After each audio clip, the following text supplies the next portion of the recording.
There is a difference between chaos and crisis. Chaos is loud. Crisis is quiet. Right now, the Whittaker family is standing in something that feels less like internet drama and more like a turning point. Not because of a single video, not because of one accusation, but because the ground beneath them has shifted. And when the ground shifts under people who have lived the same way for 70 years, the impact is not small. It is structural. For decades, Betty and Larry lived a life that followed a simple rhythm. Wake up, make breakfast, do laundry, hang clothes on the line, cook dinner, sit on the porch, repeat. It wasn't glamorous.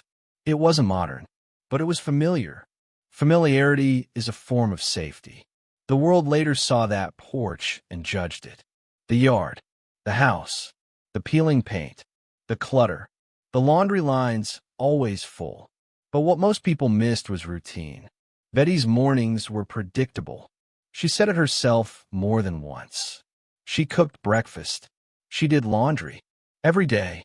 The clothesline wasn't a symbol of neglect. It was proof of repetition, of habit, of continuity. And continuity matters. Now that continuity is broken. And here's the uncomfortable truth. When continuity breaks for vulnerable people, it doesn't just feel inconvenient. It feels destabilizing. The public conversation has been loud. Allegations, counter-allegations, abuse claims, manipulation claims, coaching claims, exploitation debates, state involvement, removals. But under all of that noise is one central question. Were they unsafe? For 70 years, nobody removed them. For 70 years, no emergency intervention split the family apart. Doctors saw them monthly for heart medication. That part has been repeated consistently. Betty, Lorraine, Timmy, regular appointments, refills, monitoring. If someone were sitting in urine all day, a doctor would notice. If someone had untreated sores, rashes, infections, those would be documented. Mandated reporters exist for a reason. And yet, for decades, no removal. Then suddenly, removal. That abrupt shift is what makes this moment the hardest yet. Because the hardest part isn't the allegations. It isn't the YouTube arguments. It isn't even the state's involvement. It's the separation. People underestimate what separation does to cognitively vulnerable adults. Timmy sitting on the porch coloring. Ray sitting beside familiar voices. Lorraine lighting up when someone she recognized arrived. Betty knowing who needed what without explanation. Those rhythms weren't accidental. They were learned over a lifetime. When someone says they'd all love to be back on that porch, that statement isn't nostalgia. It's neurological. Routine regulates stress. Familiar environments reduce anxiety. The porch wasn't just wood and railings. It was orientation. Now imagine being removed from that orientation overnight. No matter how well-intentioned the intervention may have been, disruption has consequences. And that is why this moment feels heavier than any argument between creators. Because this is the point where real-life outcomes are locked in. Let's talk about safety honestly. Safety does not mean perfection. Safety does not mean modernity. Safety does not mean aesthetics. Safety means absence of active harm. So the debate has become polarized. One side says they were abused and neglected. The other says there was no proof of abuse. But here's the nuance that rarely gets space. There's a difference between poverty and abuse. A cluttered home is not automatically neglect. A rural lifestyle is not automatically danger. A nonverbal adult with a scab on his head is not automatically evidence of assault. At the same time, poverty can mask risk. Isolation can hide deterioration. And vulnerability can be exploited quietly. Both things can be true. The reason this moment is so fragile is because perception now determines outcome. If the state views the situation as chronic neglect, reunification becomes unlikely. If allegations of coaching and manipulation are proven credible, the removal narrative becomes complicated. If abuse claims are unsubstantiated, reputations suffer permanently. And if abuse occurred but was never properly documented, then justice is incomplete. That's the weight sitting over the Whittaker family right now. It's not about whether someone dumped mud on Timmy for content. It's not about whether someone forced a haircut for a storyline. It's about whether the system believes the original environment was fundamentally unsafe. Because once the system decides that, reversing is nearly impossible. One of the most powerful statements repeated in this conversation is simple. Nobody ever asked them what they wanted. That critique matters. Autonomy is dignity. When Raiden won his mustache trimmed, that preference mattered. When Betty said waxing hurt, that discomfort mattered. When Timmy laughed next to BJ without flinching, that body language mattered. Those small moments are not trivial. They are indicators of relational comfort. People who live in fear often display hypervigilance. Flinching, startle responses, withdrawal, chronic stress cues. Viewers watched hours of footage. Did they see those patterns consistently? Or did they see something else? Familiarity, teasing, laughter, routine irritation, everyday family dynamics amplified by cameras?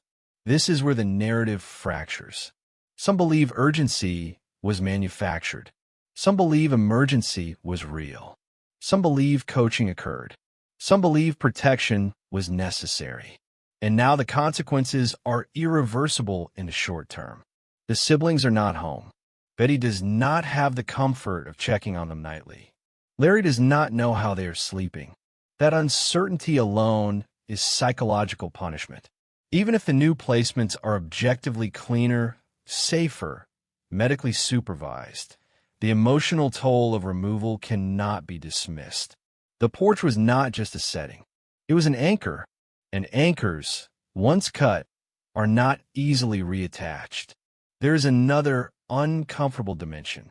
Public pressure can influence institutional response. When hundreds of calls flood agencies, urgency escalates. Agencies become risk-averse. It becomes safer bureaucratically to remove first and sort later.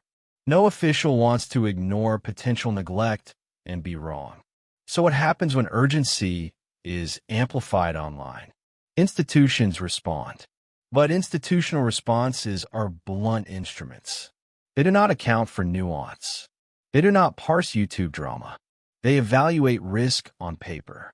And paper rarely captures rhythm. That is why this moment is the hardest yet. Because this is no longer about content creators arguing. It is about the permanence of decisions. Once someone enters a structured care system, returning home requires proof of safety, proof of stability, proof of compliance with standards that were never required before. The Whittakers lived 70 years outside intense scrutiny. Now every detail is scrutinized. That shift alone changes everything.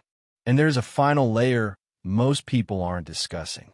If allegations of coaching are true, if Timmy was guided to say certain things, that undermines credibility.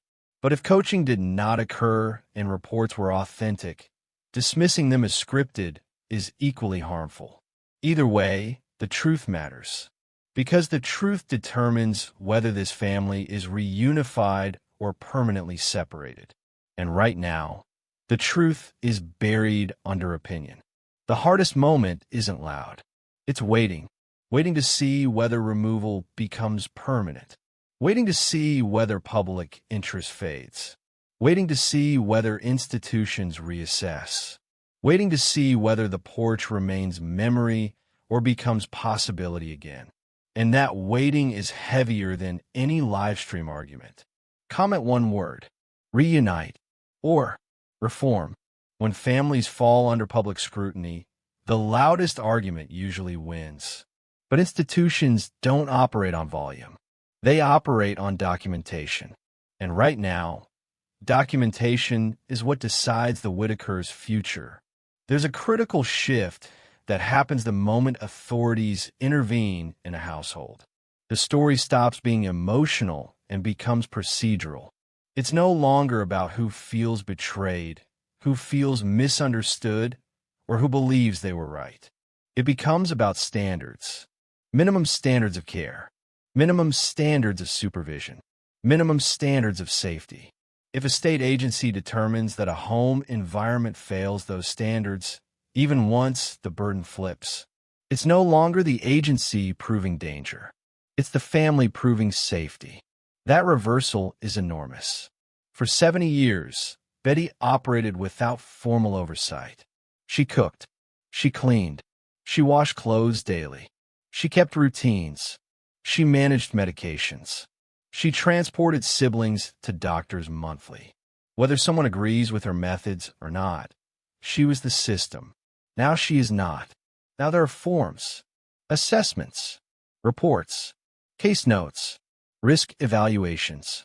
And here is the part most people don't understand. Once a vulnerable adult enters structured care, the path back is narrow.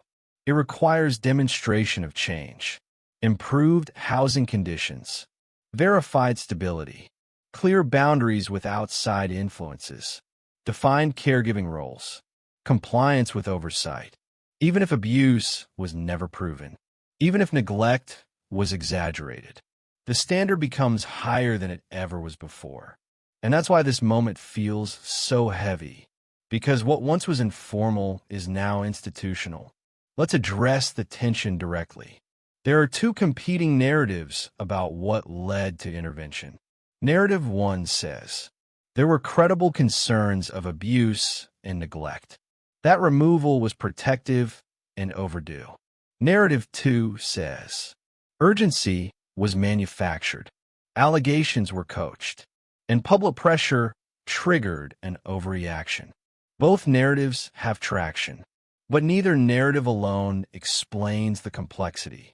The truth often hides in the overlap. It is possible for a home to be imperfect but not malicious. It is possible for people to exploit chaos without inventing it. It is possible for agencies to act out of caution rather than certainty. And it is possible for everyone involved to believe they were doing the right thing. That's what makes this the hardest moment yet. Because no matter what the origin was, the outcome is separation. Let's talk about the psychology of separation in vulnerable adults. When someone with limited verbal skills is removed from their primary environment, stress responses can spike dramatically. Routine is regulatory. Familiar smells, familiar sounds, predictable voices, they reduce cognitive load. Remove that, and the brain must reorient under stress. Some individuals adapt quickly. Others regress. In the public clips viewers saw, Timmy often appeared relaxed while coloring. Ray often responded predictably to familiar people. Lorraine visibly reacted differently depending on who entered the room. Those reactions were patterns. Patterns matter in care environments. If a new facility does not understand those patterns, behaviors can be misinterpreted. Anxiety may look like defiance. Confusion may look like noncompliance. Silence may be mistaken for contentment. This is why transition planning is critical. And here is a sobering reality. Not every removal includes ideal transition planning. Agencies are overloaded. Resources are finite. Placements are sometimes reactive. So while some argue that removal equals safety, others worry about a different kind of risk, institutional misfit. Not abuse, not malice, but mismatch. A system built for compliance meeting individuals built around routine familiarity. This is not speculation. It's a documented challenge in adult protective transitions nationwide. And yet, the public rarely discusses that dimension.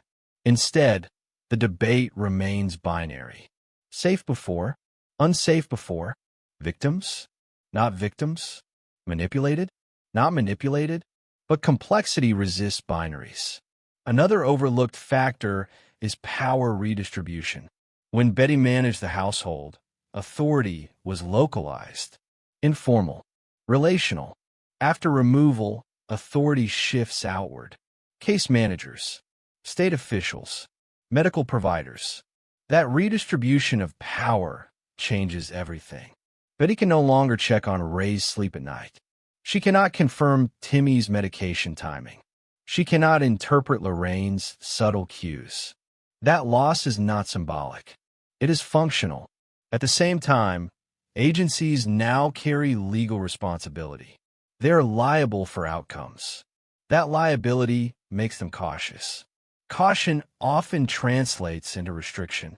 Restricted contact, structured visitation, limited information sharing due to confidentiality laws. For families accustomed to open, constant proximity, that restriction feels punitive, and that perception fuels anger.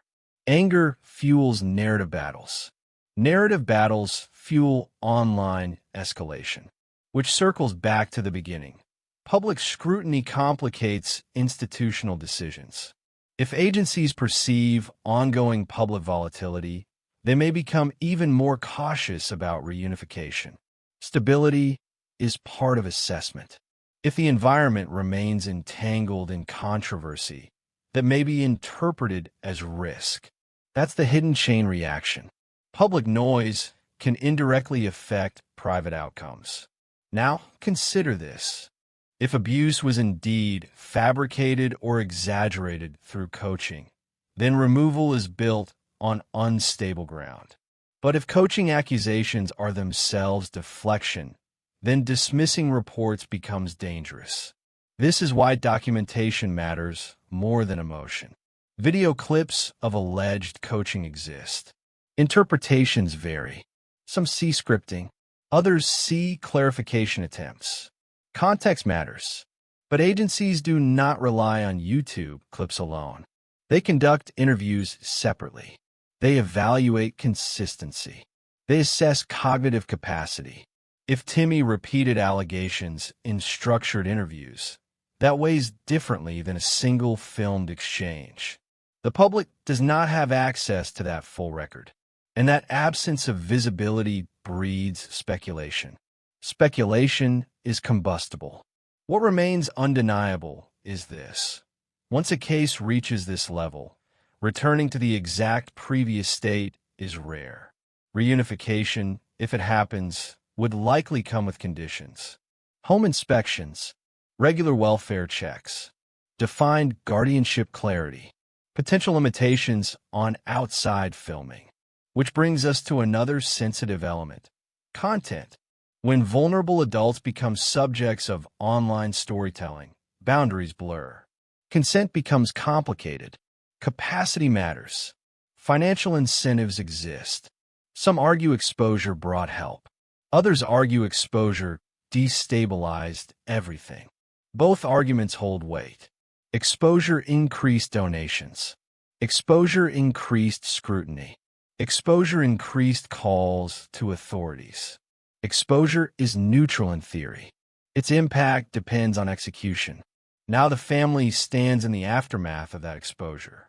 And here is the question few are asking. If reunification were offered tomorrow under strict oversight, would Betty accept those conditions?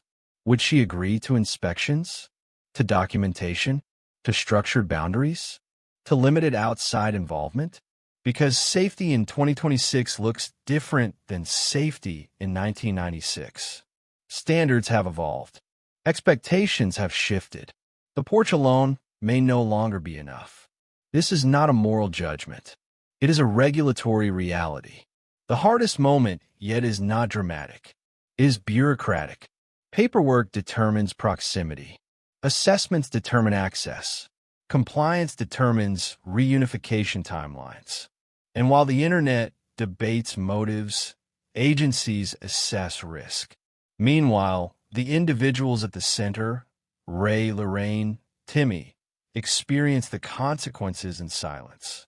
The public may never see their current rooms, may never hear their new routines, may never know how they are sleeping. Confidentiality laws protect them from exposure and from reassurance. That uncertainty is uncomfortable, but sometimes protection requires opacity. The final uncomfortable truth of this phase is simple.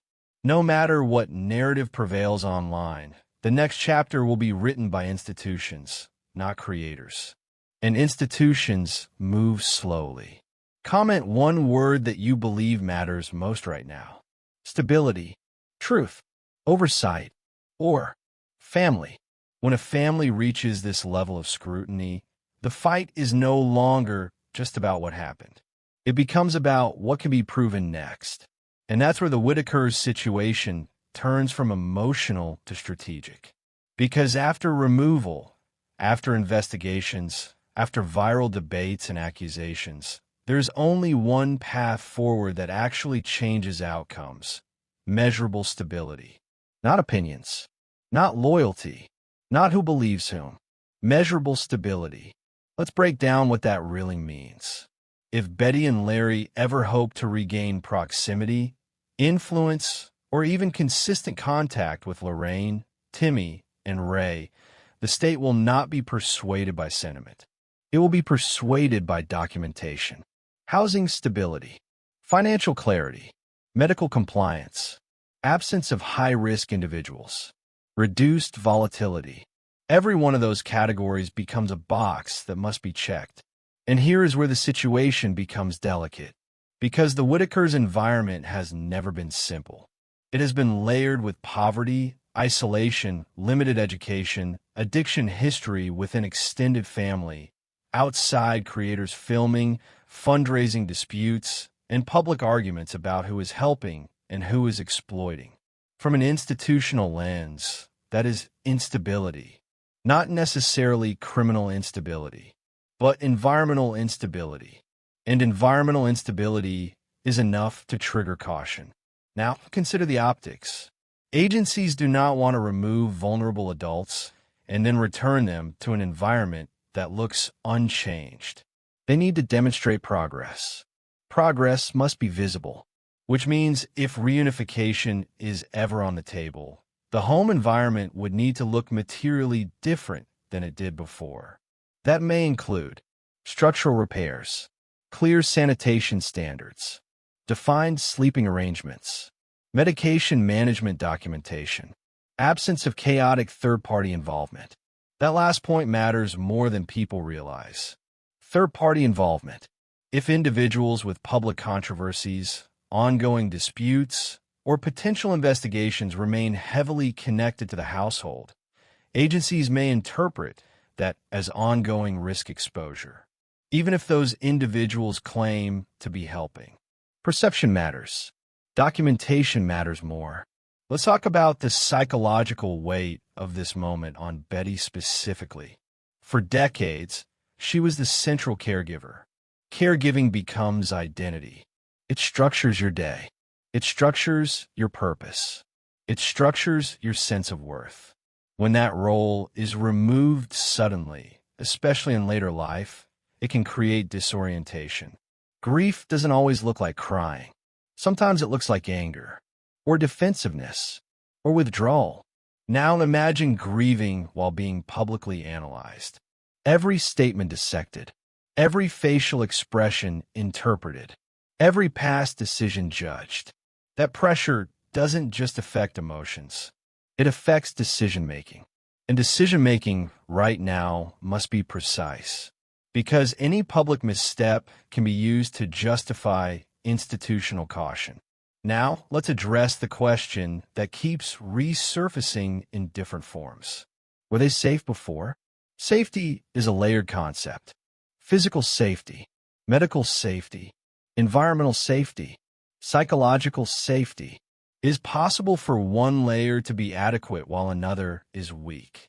For example, regular doctor visits may indicate medical oversight. Absence of visible injuries may suggest no overt physical abuse. But environmental hazards, structural decay, sanitation issues, lack of formal supervision can still trigger removal under adult protective standards. It doesn't require malicious intent. It requires threshold breach. And that threshold is not determined by public opinion. It is determined by statute. Another critical factor is consistency of narrative. Agencies evaluate whether statements change over time. If allegations were made and then retracted, investigators look at why. Was there coercion initially? Was there coercion afterward? Was there confusion? Was there scripting? Inconsistent statements do not automatically invalidate claims. They complicate them. But complexity does not mean dismissal. And while the public debates coaching versus truth, agencies evaluate credibility using structured methods most viewers never see. Now let's talk about the broader impact. This is not just a family case anymore. It has become symbolic. For some, it represents government overreach. For others, it represents overdue intervention. For others still, it represents exploitation by outsiders. When a case becomes symbolic, resolution becomes harder, because resolution now carries ideological weight. If reunification happens, one side will claim vindication. If it does not, another side will claim validation. But institutions do not move based on ideological wins. They move based on risk mitigation, which brings us to the most sobering possibility. This may not end with full reunification at all. Partial contact, structured visitation, long-term supervised placement. Those outcomes are common in cases involving cognitively vulnerable adults. The public rarely considers that middle ground, because middle ground is not dramatic. It doesn't satisfy either extreme, but it is often the most realistic. Another overlooked element is aging.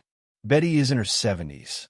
Even if no abuse occurred, caregiving at that level becomes physically demanding. Lifting, supervision, medication tracking, emergency response readiness. Agencies factor caregiver capacity into decisions, not just intention. Capacity. Can a caregiver physically and cognitively maintain consistent care long-term? That question alone can shift outcomes regardless of past controversy. Now layer in external pressure. When cases receive hundreds of calls from concerned viewers, agencies document that too. High call volume indicates community concern. Even if many calls are redundant or based on incomplete information, they become part of the case record. Public urgency becomes institutional documentation. That documentation does not disappear simply because narratives shift later, which means the digital footprint of this controversy will follow the case. That is the hidden consequence of virality. It creates a permanent paper trail, and paper trails influence decisions. Let's consider the possibility that agencies determine reunification is not in the best interest of the vulnerable adults. What happens then? Betty and Larry must redefine their role. From primary caregivers to extended family members with structured contact. That transition is emotionally brutal, but it may be institutionally irreversible. On the other hand, if agencies determine that with oversight the home can meet standards, then strict conditions will likely accompany return. Conditions change power dynamics. No more informal autonomy. Scheduled visits. Compliance documentation. Potential restrictions on filming. Possible financial transparency requirements. That last piece is crucial. When donation controversies exist, agencies may scrutinize financial management to ensure funds are not misused or misrepresented. Even if no fraud occurred, oversight can be imposed. Oversight feels intrusive, but it becomes the price of reunification. Now ask yourself this. If reunification requires reduced online presence, less public storytelling, and fewer third-party narratives, will everyone involved accept that? Because safety and spectacle rarely coexist comfortably. The family is facing their hardest moment, yet not because of one allegation or one removal, but because they are at a crossroads between two very different futures. One governed by institutional structure, one defined by informal familiarity. And those futures cannot merge without compromise.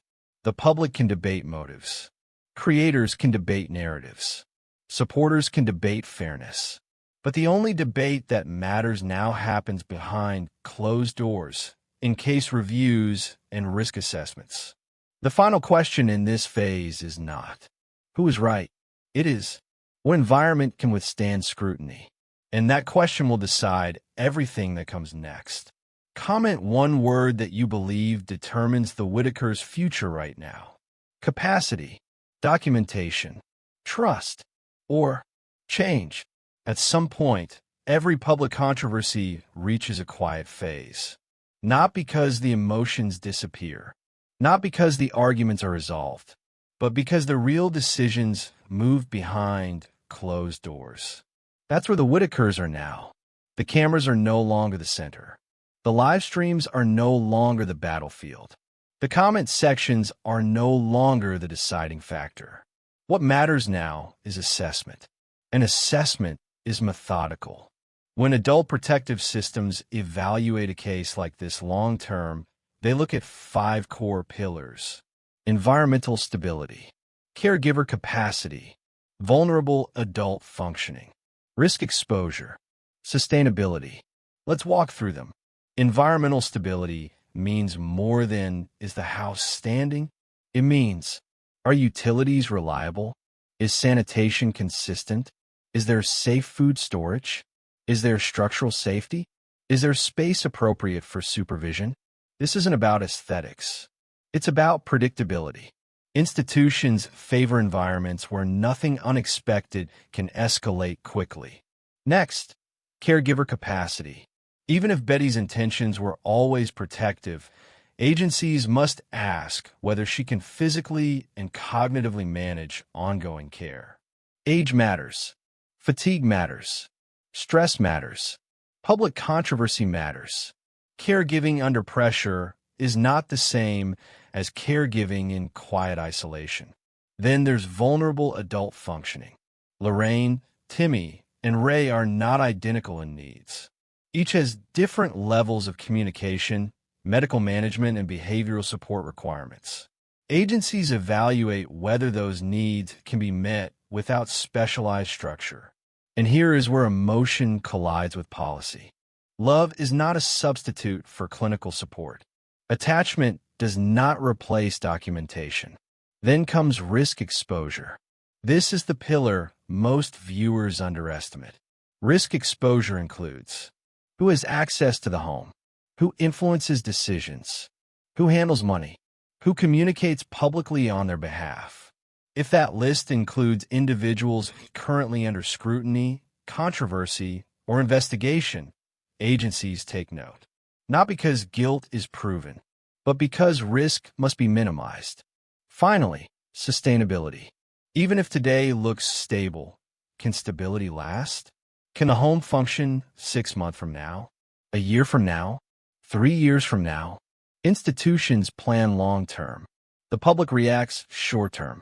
That difference creates tension. Now here's the uncomfortable reality. Even if no abuse occurred, even if intentions were never malicious, even if allegations were exaggerated, agencies can still conclude that a different environment provides more consistent safeguards. That conclusion does not automatically equal condemnation, but does change outcomes. Because removal cases often hinge not on proving wrongdoing, but on demonstrating comparative safety. Comparative safety means asking, which environment presents fewer overall variables? If one environment includes structured medical oversight, predictable staffing, and reduced external chaos, while another includes aging caregivers, public controversy, and housing instability, the comparison becomes clinical, not emotional. And clinical decisions feel cold, but they are rarely personal. Now let's consider the public coaching controversy. If Timmy appeared coached in videos, if statements were rehearsed or interpreted, That detail complicates credibility assessments. Agencies evaluate whether vulnerable adults were influenced in their statements. If they determine coaching occurred, it weakens reliability of those narratives. But here's the twist. Coaching on either side is problematic. If someone coached him to accuse or coached him to retract, both scenarios undermine clarity. And when clarity erodes, agencies lean toward caution. Caution favors containment. Containment favors structured placement. This is where the family faces its hardest truth. They're no longer just defending themselves against allegations. They're competing against structured alternatives. And structured alternatives are difficult to beat unless the home itself evolves.